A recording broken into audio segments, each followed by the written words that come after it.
कक्षा 11 के सभी विद्यार्थियों, आज मैं आपको फिजिक्स का पेपर बताऊंगा, बढ़िया से कंप्लीट कराऊंगा ताकि हमारे बच्चों को कोई दिक्कत ना आए, जब एग्जाम हॉल में जाए ना तो बिल्कुल अच्छे से नंबर प्रोवाइड हो जाए। चलिए तो शुरू करते हैं।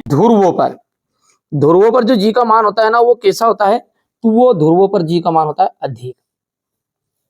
गैस समीकरण पीवी बराबरी पे आरटी में वी क्या है, वी होता है 1 मोल गैस का आयतन। जड़त्व का गुण होता है, जड़त्व का जो गुण है वो किसमें होता है, इनमें से किसी में भी नहीं है। ठीक है। वाट किसका मात्रक है, देखिए वाट जो होता है ना वो शक्ति का मात्रक होता है और कार्य का मात्रक तो आप जानते ही हैं, जूल होता है। ठीक है, आगे बढ़ते हैं। गुरुत्वीय नियतांक, गुरुत्वीय नियतांक जी का विमीय सूत्र है, तो इसका विमीय सूत्र है आपका द वो वाला, एकदम राइट है। ठीक है भैया, आगे बढ़ते हैं। चलिए इसके बाद में अगला देखते हैं अपन, सरल आवर्त स्थिति, सरल आवर्त गति में स्थिर रहता है। ठीक है, कौन, तो आवर्त काल इसका एकदम राइट आंसर रहेगा। देखो अगला है प्रतिबल का मात्रक। प्रतिबल का जो मात्रक होता है ना वो होता है न्यूटन बटा मीटर स्क्वायर। ठीक है, अगला है बिलियर्ड बॉल की गति, बिलियर्ड बॉल की गति है द्विविमीय गति, द्विविमीय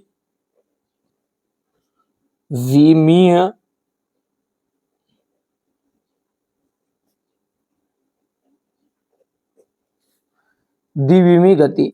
पृथ्वी के केंद्र पर गुरुत्वीय त्वरण का जो मान होता है, पृथ्वी के केंद्र पर गुरुत्वीय त्वरण का जो मान होता है वो कैसा होता है, 0 होता है।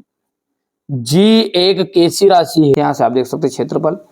आपको कंप्लीट करना है बढ़िया से, क्योंकि कम समय में जानकारी मिल जाए, यही उद्देश्य है हमारा।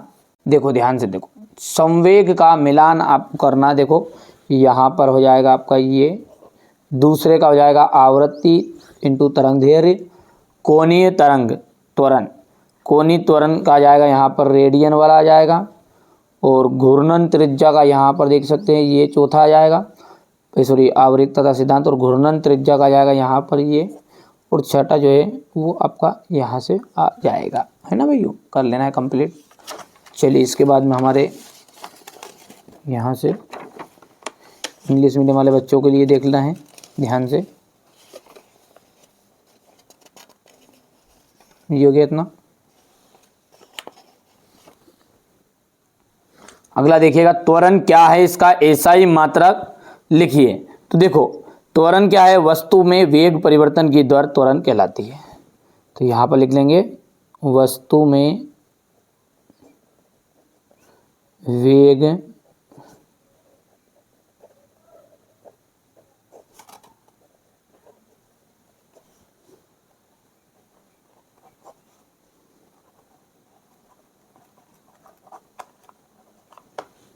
कहलाती है। इसका एसआई मात्रक हो जाएगा आपका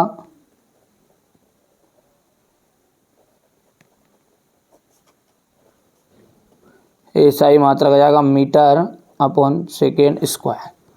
ठीक है, संवेग का फॉर्मूला, तो संवेग का मतलब होता है द्रव्यमान इंटू वेग।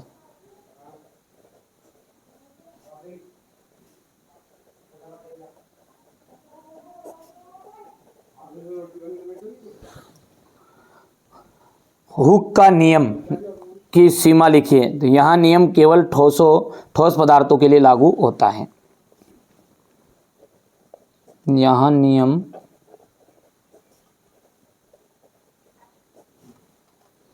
केवल ठोस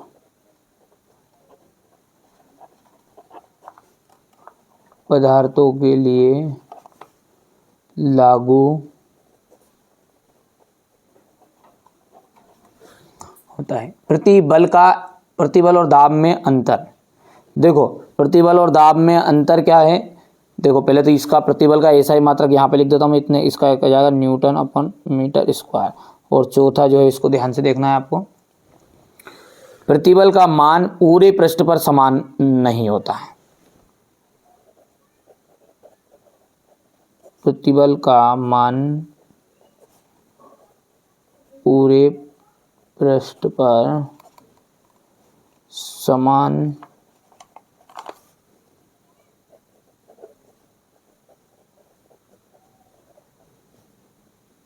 लेकिन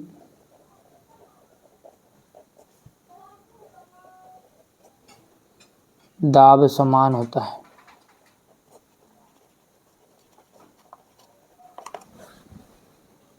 ठीक है भैया, यहाँ से आप देख सकते हैं ये क्वेश्चन नंबर 4 है ये, और क्वेश्चन नंबर 5 का सत्य सत्य देख सकते हैं आप ध्यान से। ठीक है, पहला जो है आपका यहाँ पर सत्य रहेगा, दूसरा भी सत्य है, तीसरा सत्य रहेगा, चौथा सत्य और पांचवा भी आपका सत्य रहने वाला है। तो ये 5 मैंने यहाँ पर सत्य सत्य बता दिए।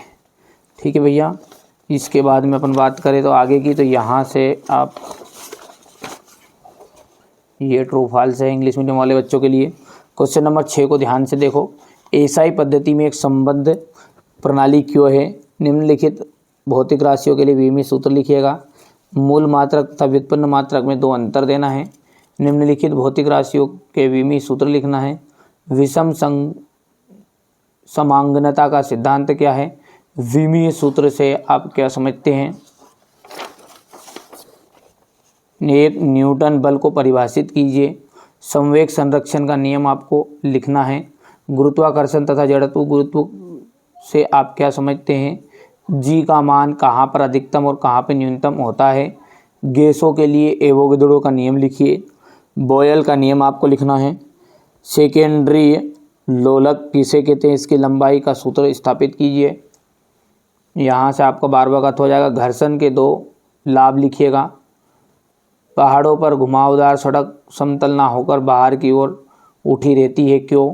पास्कल का नियम लिखिएगा, सिद्ध भी करना है इसको, है ना। किसी तार को खींचने में किए गए कार्य की गणना कीजिए। सिद्ध कीजिए स्टील रबड़ से